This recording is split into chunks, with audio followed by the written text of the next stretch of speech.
Hello बच्चा लोग, कैसे हैं सब लोग। So welcome once again. आज हम कल का जो अधूरा पार्ट था सर्कल टेंजेंट इन सेकेंड्स, उसका आज हम पार्ट 2 करेंगे।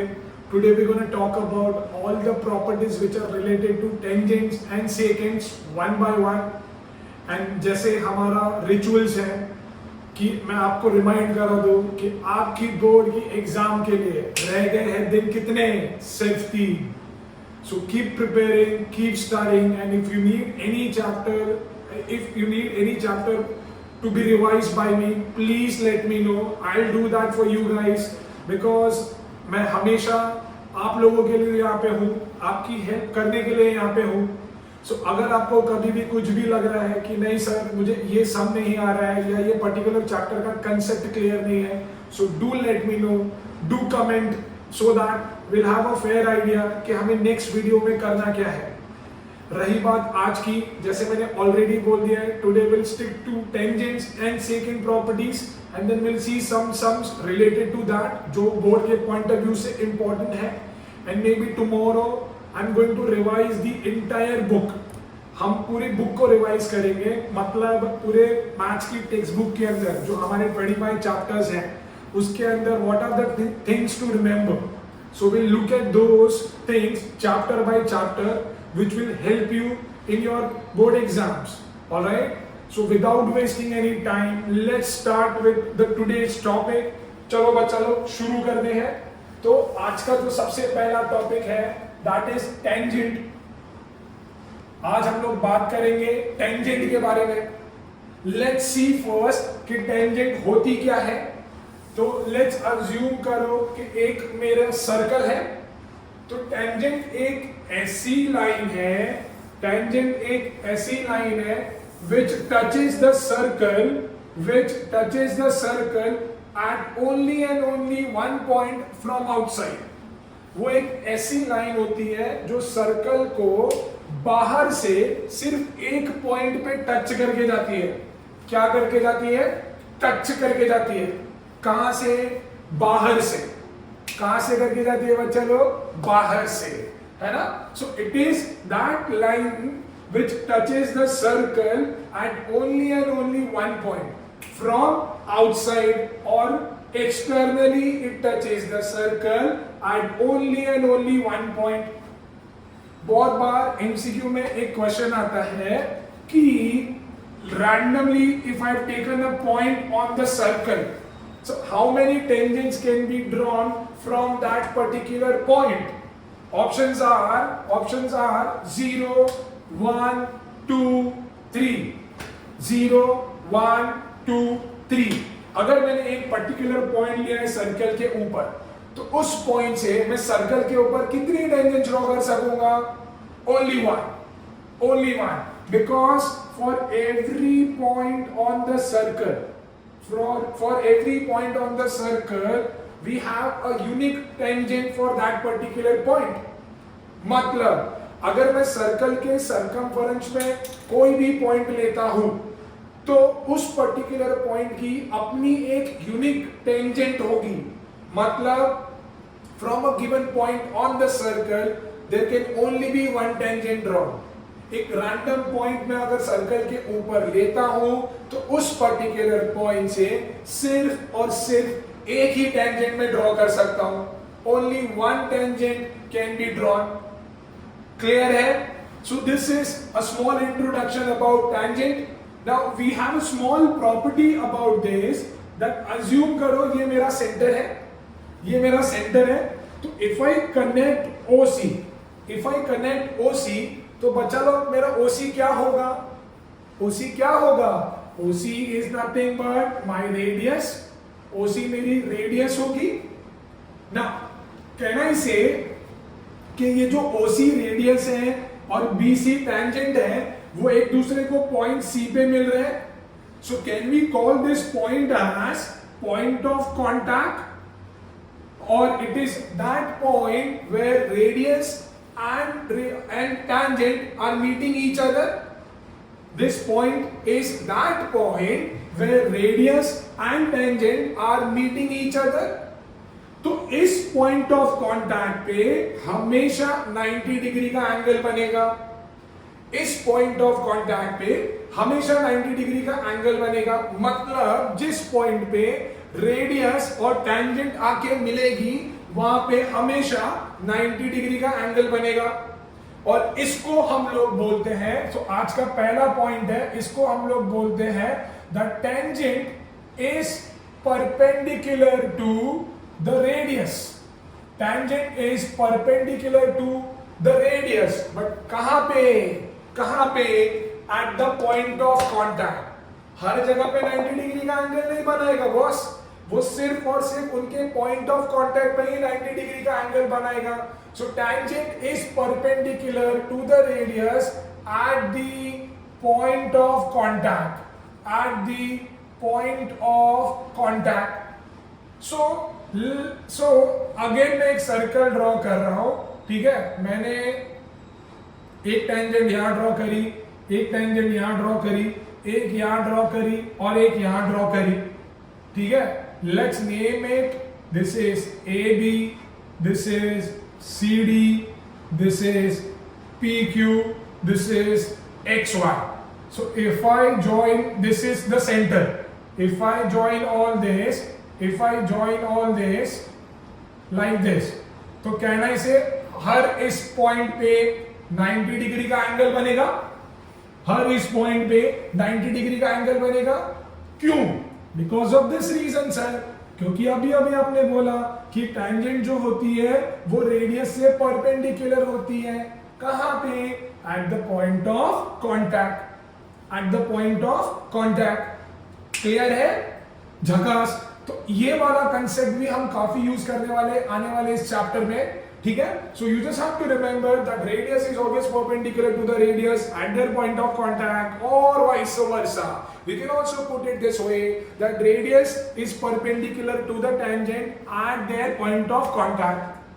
ठीक है। अब थोड़ी देर पहले मैंने बोला कि अगर मैंने कोई पॉइंट सर्कल के ऊपर लिया है तो उस पॉइंट से सिर्फ और सिर्फ एक ही टेंजेंट ड्रॉ कर सकते हैं, सिर्फ और सिर्फ एक ही टेंजेंट ड्रॉ कर सकते हैं।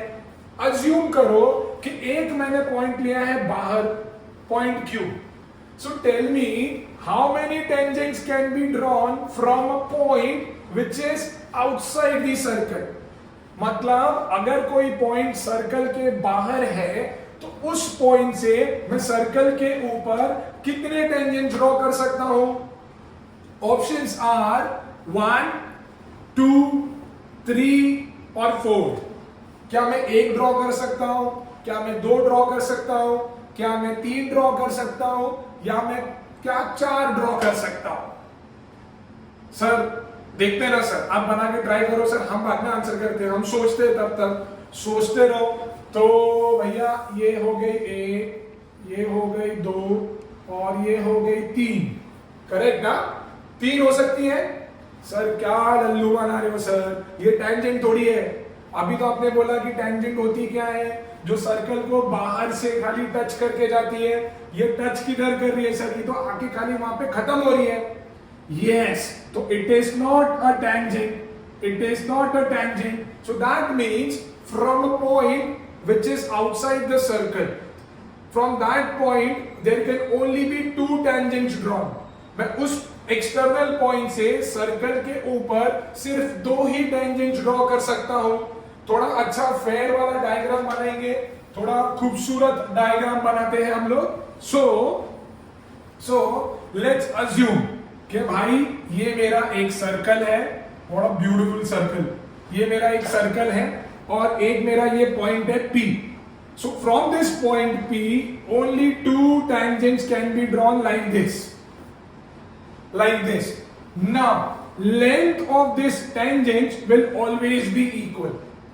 तो मैंने जो एक्सटर्नल पॉइंट से सर्कल के ऊपर ये जो 2 टेंजेंट्स ड्रॉ करे हैं उसका जो लेंथ होगा वो इक्वल होगा। बच्चे आप पूछोगे सर क्यों?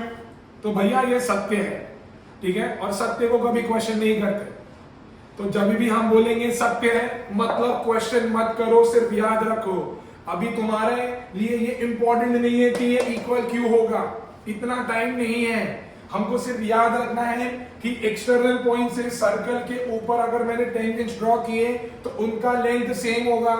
मतलब अगर ये 5 सेंटीमीटर है तो ये भी 5 सेंटीमीटर होगा। समझ में आ रहा है? तो आज का दूसरा जो पॉइंट है वो ये है, द टेंजेंट्स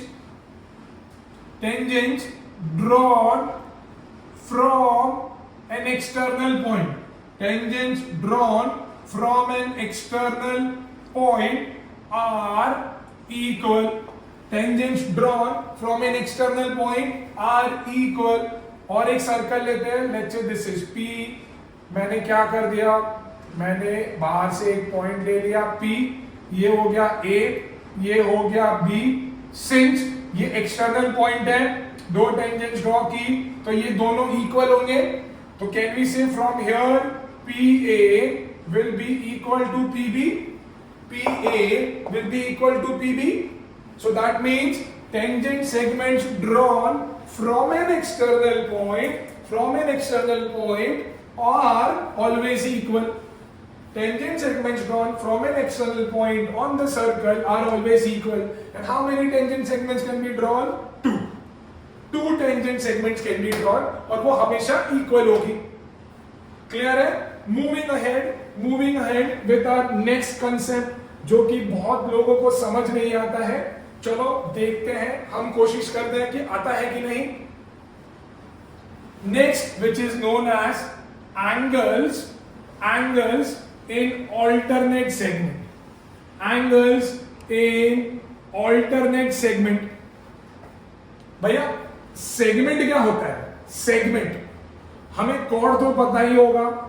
सेगमेंट का मतलब होता है पार्ट, ठीक है, हमें कॉर्ड तो पता ही होगा। लेट्स से मैंने एक कॉर्ड ड्रॉ करी ए बी, कैन यू से इस कॉर्ड ने सर्कल को दो पार्ट में डिवाइड किया, एक ये पूरा पार्ट है, एक ये पूरा पार्ट है।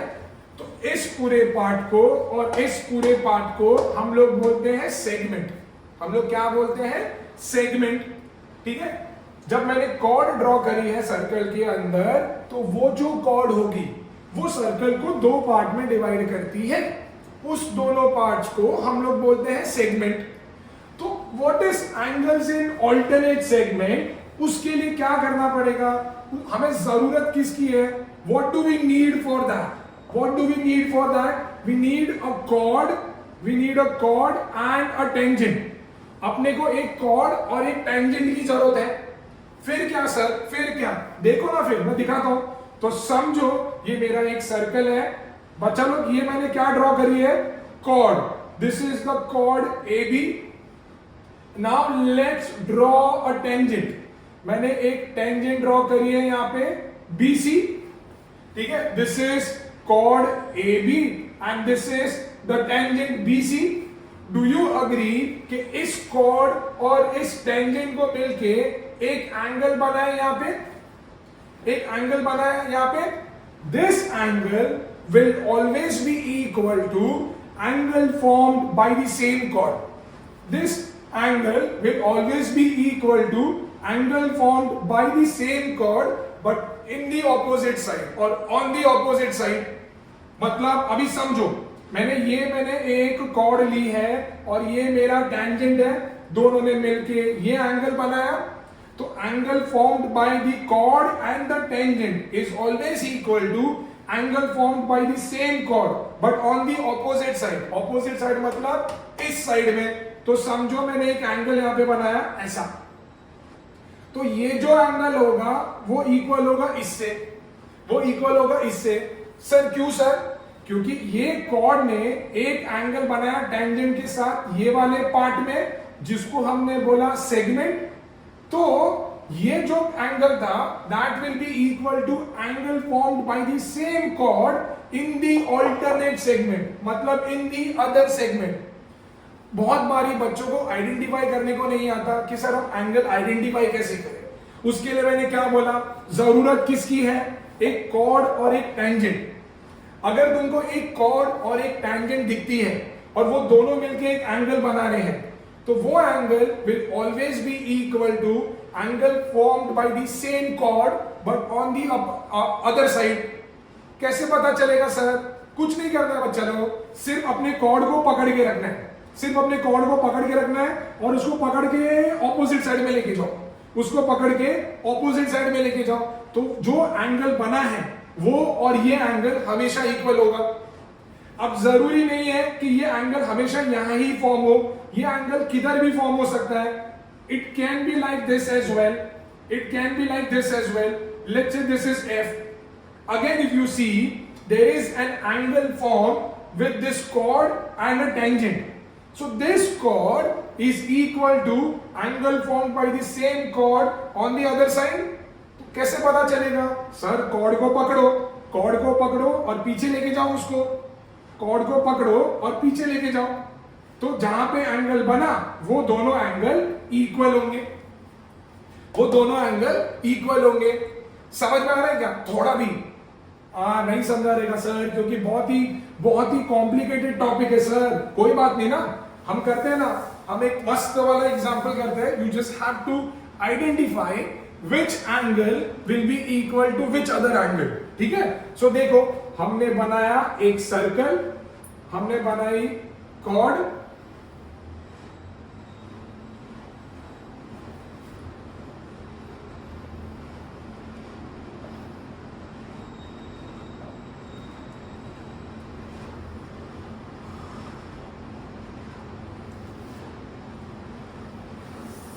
alright, now if you can see it properly,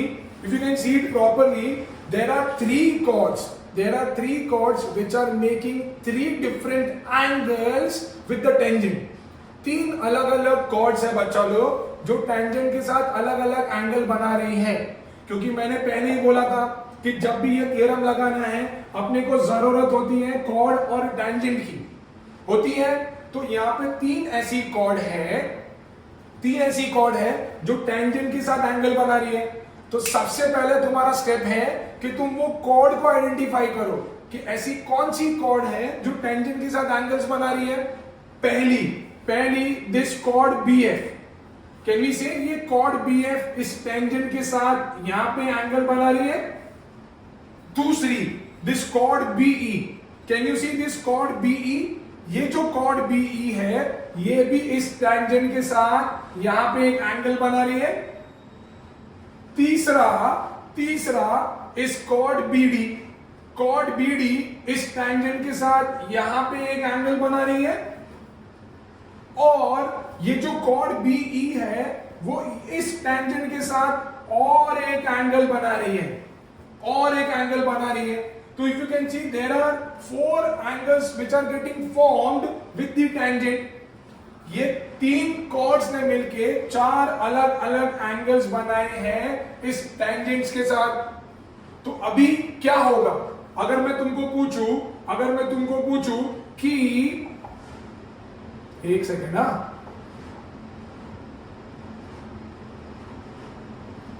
now can you all see angle FBA? सबको दिख रहा है एंगल FBA, ये वाला angle. This angle is being formed with the help of a chord and a tangent। तो मैंने बोला था ना कि जब भी कोई भी एंगल एक कॉर्ड और एक टेंजेंट की हेल्प से बनेगा, so that angle will be equal to angle formed by the same chord but on the other side। नहीं आता, मैंने क्या सिखाया? कॉर्ड को पकड़ो और पकड़ के उसको पीछे लेके जाओ। देखो ये रही मेरी कॉर्ड, अभी सर पीछे जाने का मतलब तो सर इधर हो गया सर।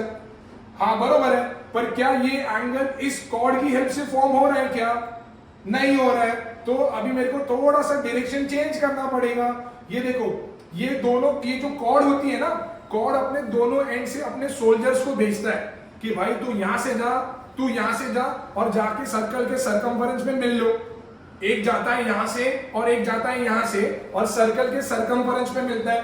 तो देखो ना ये कॉर्ड है, तो एक सोल्जर को भेजा यहां से, दूसरे सोल्जर को भेजा यहां से, तो दोनों कहां पे मिले? यहां पे। तो can I say that angle FBA will be equal to angle FEB। Clear है ना? फिर can you see this angle as well? ये वाला एंगल दिख रहा है सबको? एंगल EBA दिख रहा है। यहां पे भी एक कॉर्ड है और एक टैंजेंट है, जो दोनों ने मिलकर ये वाला एंगल बनाया है। So now this angle will be equal to which other angle? पकड़ो कॉर्ड को और लेके जाओ। कहां मिल रहा है ये एंगल? यहां मिल रहा है। एक सोल्जर गया यहां से, एक सोल्जर गया यहां से, और सरकमफरेंस में मिले यहां पे। तो कहना ही से that this angle EBA will be equal to angle ED or B. So that is equal to angle EDB. Next, let's talk about this chord DB और tangent BC. तो ये जो chord DB है और ये tangent BC है, ये दोनों मिलके यहां पे एंगल बना रहे हैं, जिसका नाम है angle DBC. So this angle DBC will always be equal to, पकड़ो कॉर्ड को और लेके जाओ पीछे, कहां बना? E पे बना. So that is equal to angle BED. That is equal to angle BED. There is one more, which is this one. ये मेरी BE मेरी कॉर्ड है और ये मेरी टैंजेंट है, उसने मिलके ये एक बड़ा सा एंगल बनाया है, उसका नाम है एंगल EBC. अब मैं नहीं कर रहा यार, मैं तो थक गया हूं यार। बैठे तुम लोग खाली वीडियो देखोगे कि दिमाग में लगाओगे? लगाओ जरा। अब बोलो मेरे को, EBC will be equal to what? EBC will be equal to what? जैसे मैंने बोला, कॉर्ड को पकड़ के पीछे लेके जाओ, हिंट भी दे दिया मैंने। कम ऑन, लगाओ दिमाग, लगाओ, जितना दिमाग लगाओगे उतना ज्यादा चलेगा। लगाओ। समझा ना, मुझे समझ गया, तुम लोग होशियार हो, समझ गया। तो इसको पकड़ा और लेके गए पीछे, तो ये बना angle. So this angle EBC will be equal to angle EFB.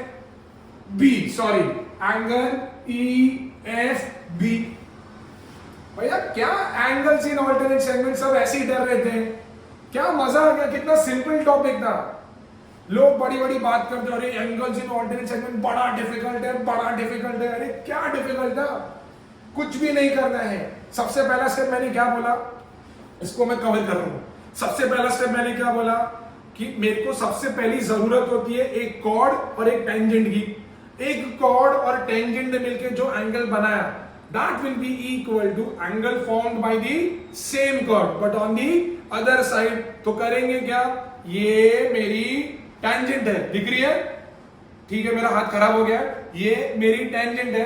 अब इसको पकड़ो, यहां से सोल्जर जाएगा ऑन दी अदर साइड। वो एंगल और ये टैंजेंट और कॉर्ड की हेल्प से जो एंगल बना है वो हमेशा इक्वल होगा। That is known as angles in alternate segment.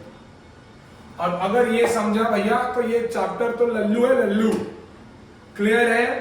तो भाई आज के दिन का जो तीसरा चीज था, that was angles in alternate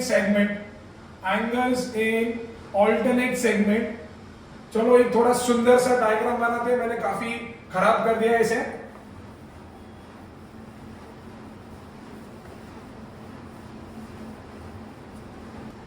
एक ये सम है, ठीक है, जिसके अंदर क्वेश्चन में बोला गया है कि ABCD एक साइक्लिक क्वाड्रिलैटरल है।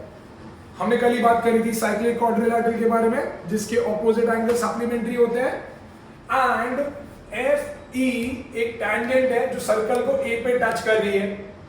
उसने एंगल ADB दे रखा है 62, एंगल DBC दे रखा है 43, और उन्होंने बोला है कि BC is equal to CD, so we have to find the following angles।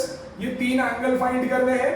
पहला उसने बोला है फाइंड एंगल ADC मतलब ये पूरा एंगल। फाइंड एंगल ABD मतलब ये वाला एंगल। FAD मतलब ये वाला एंगल। बरोबर है? तो कैसे करेंगे, बड़ा सिंपल है ना यार। Can you see triangle BCD, BCD दिख रहा है, जिसके अंदर BC और CD इक्वल है। अगर दो साइड इक्वल है तो उनके ऑपोजिट एंगल भी तो इक्वल होंगे। तो इसके सामने वाला एंगल ये है, इसके सामने वाला एंगल ये है, तो ये 43 है, तो ये भी 43 होगा, इतना ये भी 43 होगा। तो ये पूरा कितना होगा, ADC पूछा है, तो ADC के अंदर ये पूरा कितना होगा, दोनों को ऐड करना पड़ेगा 62 और 43, so that is 105 degree, 105 degree ना। अभी can you see triangle BCD जिसके अंदर दो एंगल पता है, तो by angle sum property can we find the third angle. 43 और 43 बना 86, 86 बना, 180 से सब्ट्रैक्ट करो भैया, 180 से सब्ट्रैक्ट करो, मुझे लगता है वो आएगा 94, 94 आएगा। अब ABCD अगर साइक्लिक क्वाड्रिलैटरल है तो ऑपोजिट एंगल भी तो सप्लीमेंट्री होंगे, एंगल A और एंगल C भी तो सप्लीमेंट्री होगा। तो अगर ये 94 है तो ये बना 86, ये बना 86 बना। अगर ये 86 बना तो अभी can you see triangle ADB, can you see triangle ADB, इसके अंदर भी एंगल सम प्रॉपर्टी लगा दो, 86 और 62 कितना होगा, इट इज 148। तो 180 पूरा करने के लिए ये होगा 32 डिग्री। तो भाई मुझे ये भी आ गया है 32 डिग्री। फिर से ये कॉर्ड है, ये टैंजेंट है, दोनों ने मिलकर एंगल यहां बनाया है, उसको पकड़ो और यहां पे आया। तो एंगल इन ऑल्टरनेट सेगमेंट से अगर ये 32 है तो ये भी तो 32 होगा। तो angle FAD is also equal to 32 degree. Simple था। So when we know the concept, as I say कि हमको सॉल्व करने के पहले हम सारा डायग्राम में ही सॉल्व कर सकते हैं, तो उसके लिए तुम्हारे कंसेप्ट स्ट्रॉन्ग होने चाहिए। समझ में आ रहा है, सिंपल था। Alright, let's go to next one, last sum of the day. एक और सम करते हैं हम लोग।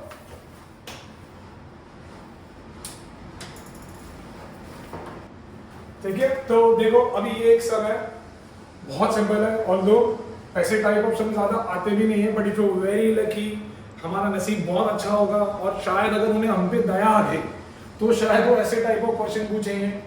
ठीक है, एक डायग्राम दिया है उन्होंने और ये डायग्राम में उन्होंने बोला है find the length of AB and find the length of PT। पहले मेरे को AB फाइंड करना है और उसके बाद मेरे को PT फाइंड करना है। सिंपल है यार।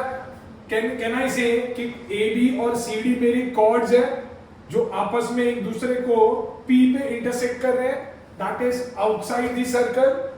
तो जैसे हमने सीखा था, by properties of intersecting chords product of their parts will be equal. उनके पार्ट्स के जो प्रोडक्ट्स होंगे वो इक्वल होंगे। तो यहाँ पे can I say that by property of intersecting chords, by property of intersecting chords product of their parts equal होंगे। क्या पार्ट्स है भाई, इसका क्या पार्ट है, PA into PB will be equal to PC into PD। PA into PB will be equal to PC into PD। PA मेरे को पता नहीं है, PB का वैल्यू 4 है बच्चों। PC, अब PC निकालने के लिए डू यू अग्री कि मेरे को इसको और इसको ऐड करना पड़ेगा। So what is 7.8 plus 5, that is 12.8। PD का वैल्यू इज 5। क्लियर है। अब 4 मल्टीप्लाई हो रहा है, वहां भेज दो। So PA will be equal to 12.8 into 5 upon 4।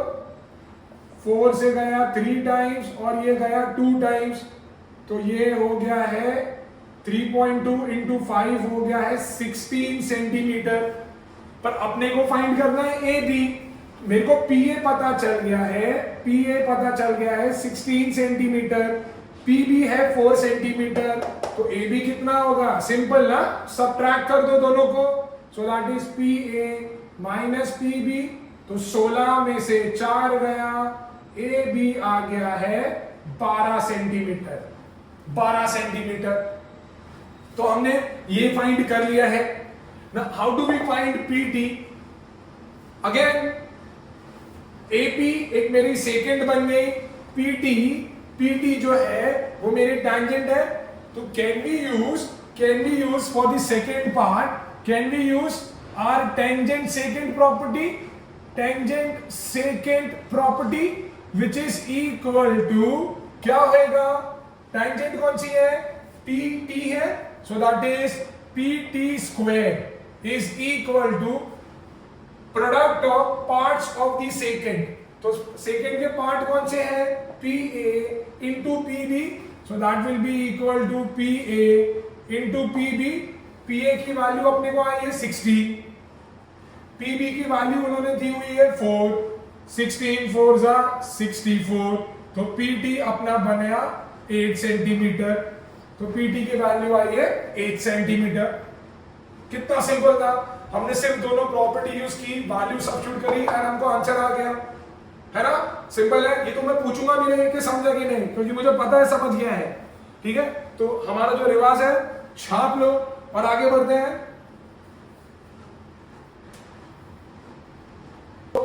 एक ये पेपर में क्वेश्चन आया था आईसीएसई स्पेसिमेन पेपर पे 3 मार्क के लिए, और मुझे लग रहा है कि ऐसे टाइप ऑफ सम के आने की चांसेस बहुत ज्यादा है। ठीक है, सो हम लोग ये अच्छी तरीके से समझेंगे कि सम को करना कैसे है। I'll tell you the question. उसने बोला है कि in the given circle PT is a tangent and chord AB is extended in such a way that it meets the tangent at point P. मैंने chord AB को इस तरीके से बढ़ाया है कि वो tangent को point P पे मिल रहा है। तो अपने को दो चीजें फाइंड करनी है। पहला मुझे प्रूव करना है कि triangle PTB and triangle PAT ये दोनों सिमिलर है। दूसरा उसने बोला है AB का लेंथ फाइंड करना है। चलो देखते हैं हम लोग कैसे करेंगे।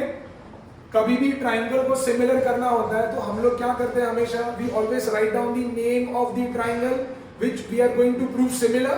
So I am going to write in triangle PTB and triangle PAT. अब triangle PTB and PAT के अंदर can I say angle P common है, दोनों triangle के अंदर आ रहा है। So we would say angle P is equal to angle P, that is your common angle। बस यही तो प्रॉब्लम है। अभी मैंने थोड़ी दिन पहले मेरे बच्चों को भी एक क्वेश्चन पूछा था, सारे ये एक एंगल लिख के अटक गए एक्सेप्ट फ्यू। ठीक है, तो अभी क्या सर, अभी तो मुझे आ ही नहीं रहा है सर, मैं कैसे करूं ट्रायंगल सिमिलर, सर कुछ भी नहीं दिख रहा है। दिमाग की घंटी बजाओ, नहीं तो 10 मिनट पीछे लेके जाओ वीडियो में, जहां पे मैंने बोला था क्या एंगल्स इन ऑल्टरनेट सेगमेंट, याद है। उसके लिए किसकी जरूरत थी, एक कॉर्ड और एक टैंजेंट की जरूरत थी। देखो ये टैंजेंट है, ये बनी मेरी कॉर्ड, ये बनी मेरी कॉर्ड, दोनों ने मिलके बनाया ये वाला एंगल। तो दूसरा कौन सा होगा, पकड़ो ना एंगल को, पकड़ो कैसे, कॉर्ड को पकड़ के लेके जाओ पीछे, ये पकड़ा कॉर्ड को लेके गया पीछे, तो ये बना एंगल, ये बना angle.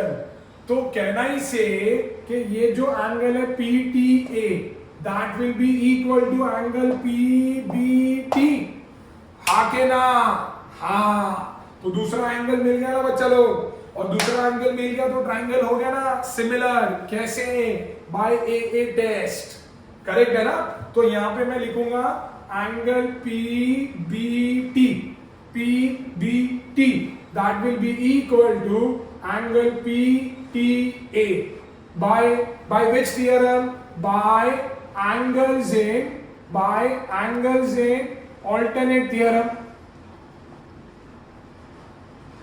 So can I say therefore triangle PTB is similar to triangle PAT, triangle PTB is similar to triangle PAT, this is by AA test। तो भैया पहला तो हो गया हमारा, बच्चे जैसा समझा, पहला तो हो गया। अब उसने बोला है कि पीटी की वैल्यू दी है 20, एपी की वैल्यू दी है 16 और उसने बोला है फाइंड करो एबी, फाइंड करो AB.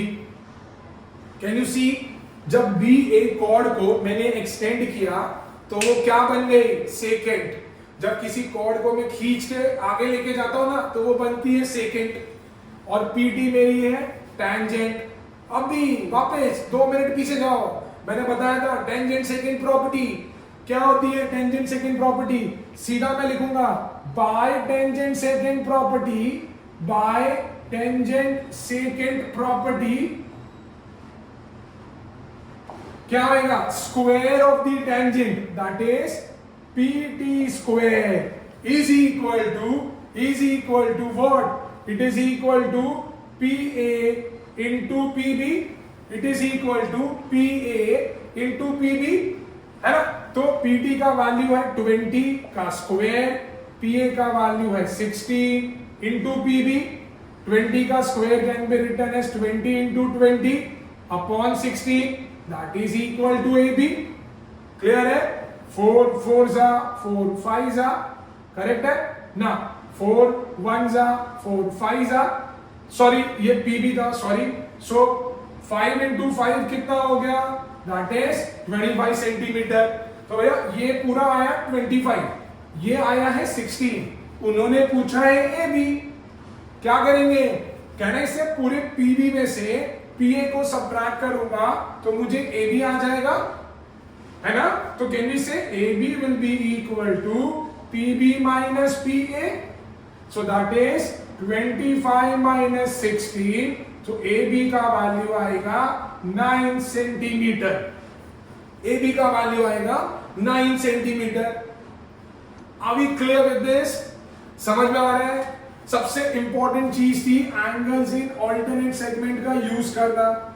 So whenever you are solving this sum और दिस टाइप ऑफ सम्स और the sums based on this chapter, ठीक है, तो you have to remember this angles in alternate segment, chord tangent will be equal to chord from दूसरी side, ऐसा like this, समझ में आ रहा है। तो you have to remember this, please copy करेंगे, छापेंगे और उसके बाद आगे बढ़ेंगे।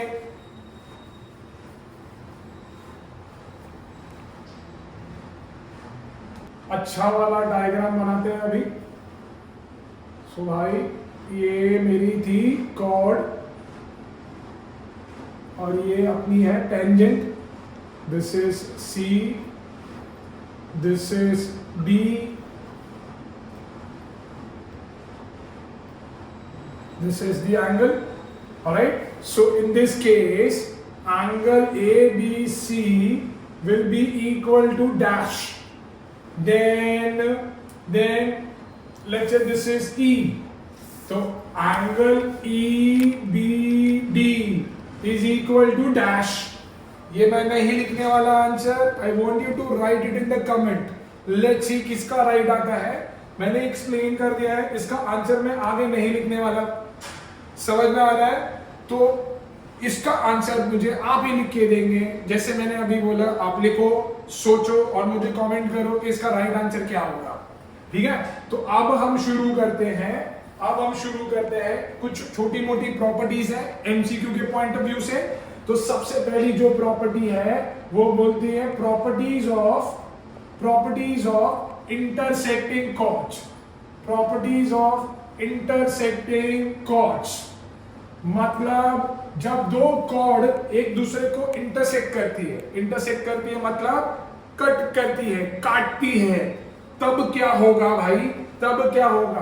तो उसके अंदर दो केस है, मतलब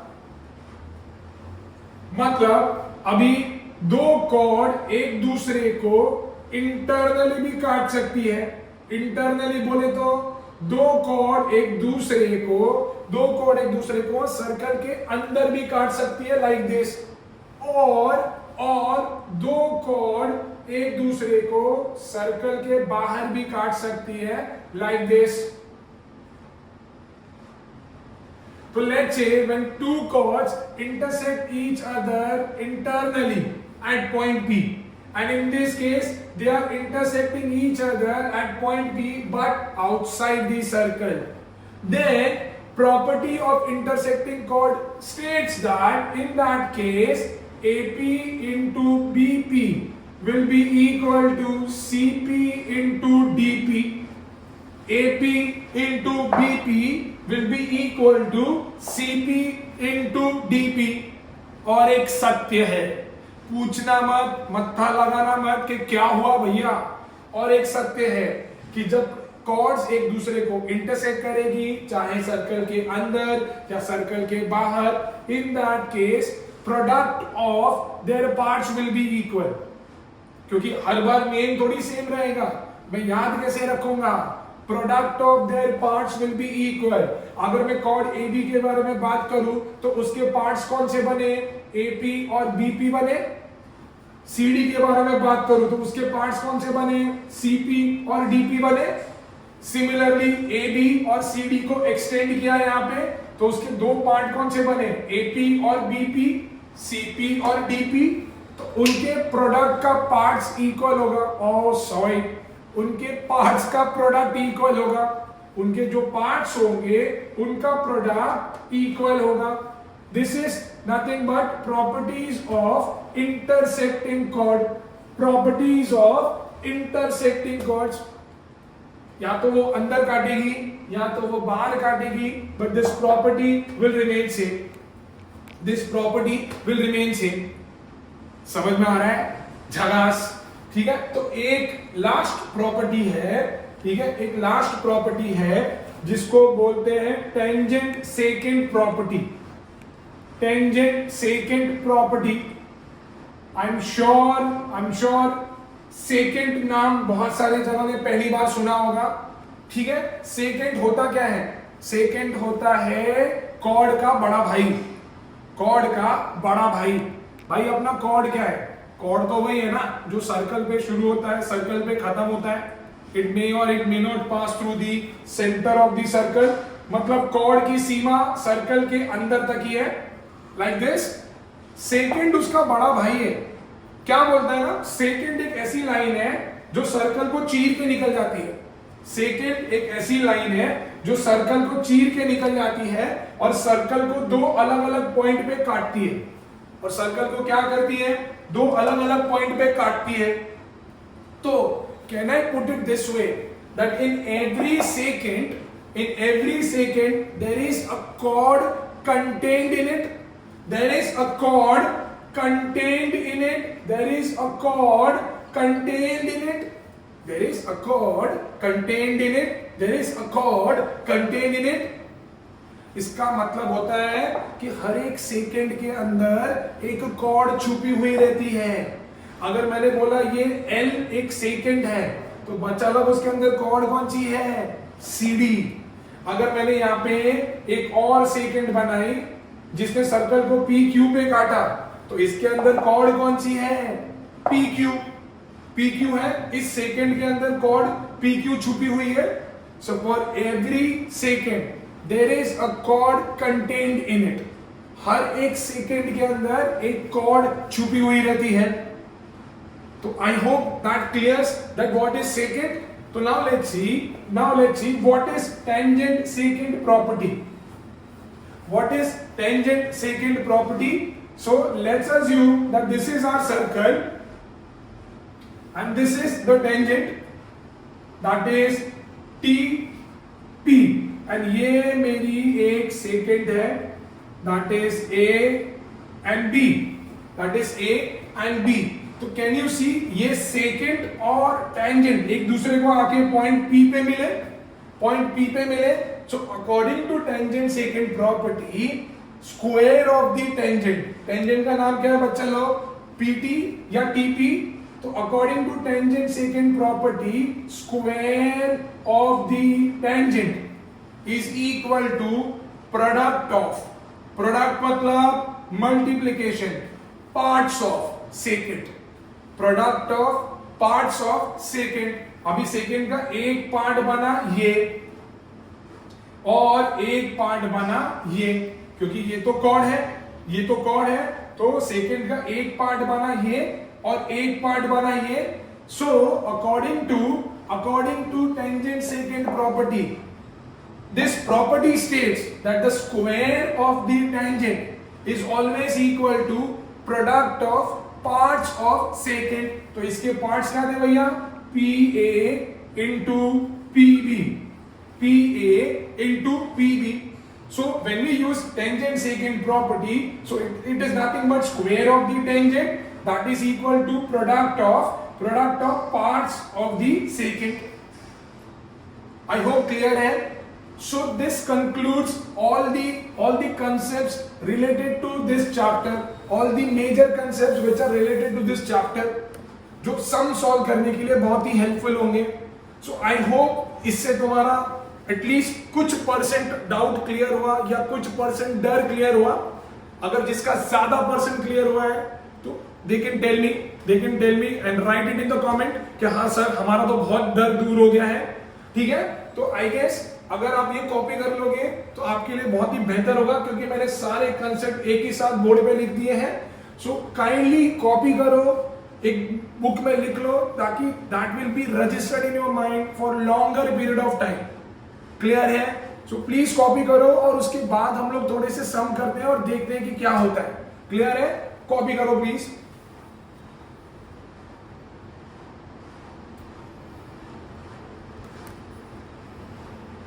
ऑलराइट, सो एक ये लास्ट सम कर रहे हैं हम लोग आज के दिन का। थोड़ा पेचीदा सम है, पेचीदा मतलब होता है थोड़ा सा डिफिकल्ट सम है।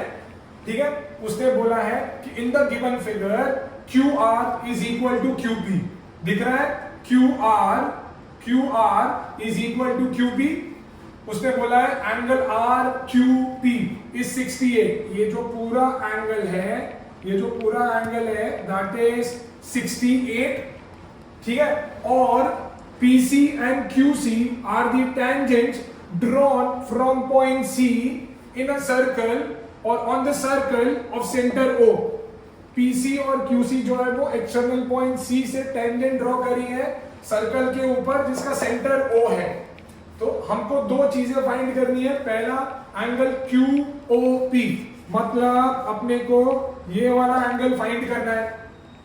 दूसरा एंगल QCP, अपने को ये वाला एंगल फाइंड करना है। कैसे करेंगे? चलो will start with the triangle Q sir, क्योंकि ट्राइंगल की दो साइड इक्वल है तो पहले वो शुरू करते हैं। ट्राइंगल PQR के अंदर QR और PQ आपस में इक्वल है। QR और PQ आपस में इक्वल है, तो QR के सामने वाला एंगल हुआ P, PQ के सामने वाला एंगल हुआ R, तो वो दोनों एंगल इक्वल होंगे। मैं रफ में लिख रहा हूं यहाँ पे, कैन वी से एंगल P और एंगल R इक्वल होंगे। मैंने बोला भाई चलो x है, तो यहाँ पे कैन वी से कि angle P plus angle Q plus angle R equal to 180 होगा by angle sum property. Q दिया हुआ है 68, P और R मेरा दोनों इक्वल था तो वो मैंने ले लिया x, तो ये होगा 2x इज इक्वल टू 112। तो x का वैल्यू आएगा बच्चा लोग 56। x का वैल्यू आएगा 56, मतलब कहना इसे कि ये मेरा एंगल 56 होगा। और अगर ये एंगल 56 है ना तो मैं बोलूंगा ये 112 होगा। तो मैं बोलूंगा ये जो है वो 112 डिग्री होगा, क्योंकि angle at the centre should be twice of angle at the circumference, provided दोनों सेम आर्क को कट करने चाहिए। क्लियर है? तो ये हो गया 112, तो मुझे एंगल QOP आ गया है 112 डिग्री। अब उन्होंने बोला है find angle C। Now guys can you see quadrilateral POQC, एक क्वाड्रिलैटरल POQC फॉर्म हो रहा है, जिसके अंदर कहने से ये वाला एंगल 90 डिग्री होगा और ये वाला एंगल भी 90 डिग्री होगा। क्यों सर? क्योंकि रेडियस जो होती है वो टैंजेंट से परपेंडिकुलर होती है। रेडियस जो होगी वो टैंजेंट से परपेंडिकुलर होगी, तो OP मेरा रेडियस है तो ये 90 डिग्री होगा, OQ मेरा रेडियस है तो ये 90 डिग्री होगा। अब किसी भी क्वाड्रिलैटरल का एंगल सम प्रॉपर्टी क्या होता है? 360 डिग्री। तो ये 90, ये 90, 180 तो ये दोनों ने पूरे कर दिए, तो ये दोनों भी तो 180 होने चाहिए ना, क्योंकि क्वाड्रिलैटरल का एंगल सम प्रॉपर्टी अगर 360 है, जिसमें से ये दोनों एंगल ने 180 ले लिए, तो ये दोनों के लिए बचे कितने 180, जिसमें से ये 112 है, तो ये कितना होगा 180 minus 112 which is equal to 68, तो हमारा सम जो दिख रहा था बड़ा पेचीदा हमने कर लिया है। समझा मैंने क्या किया है ना, समझा ये सबको 68 कैसे आया, हमने सिर्फ क्वाड्रिलैटरल POQC के अंदर एंगल सम प्रॉपर्टी लगा ली और अपने को आ गया, so that will be 68 degree. Clear है? So that is it from my side today. तो जैसे हमारा रिवाज है ये डायलॉग बोलना कि अगर आपको पसंद आ रहा है तो आप लाइक करिए, आप उसके ऊपर कमेंट करिए और सब्सक्राइब करिए, और वहां पे वो जो बेल आइकन होती है उस पर क्लिक करें, सो दैट मेरे हर एक नेक्स्ट वीडियो पे आपको नोटिफिकेशन आता रहेगा। जब फिजिक्स की एग्जाम होगी तो हम फिजिक्स के भी वीडियो डालने वाले हैं, तो आपको बोर्ड में काफी हेल्प मिलेगी। और शेयर तो करते रहिए भैया, शेयर करिए, आग से ज्यादा हमारा वीडियो फैलना चाहिए, ठीक है? So keep studying, as I always say, keep studying और पेपर सॉल्व करते रहिए please. Thank you so much and that's it from my side today. Thank you so much.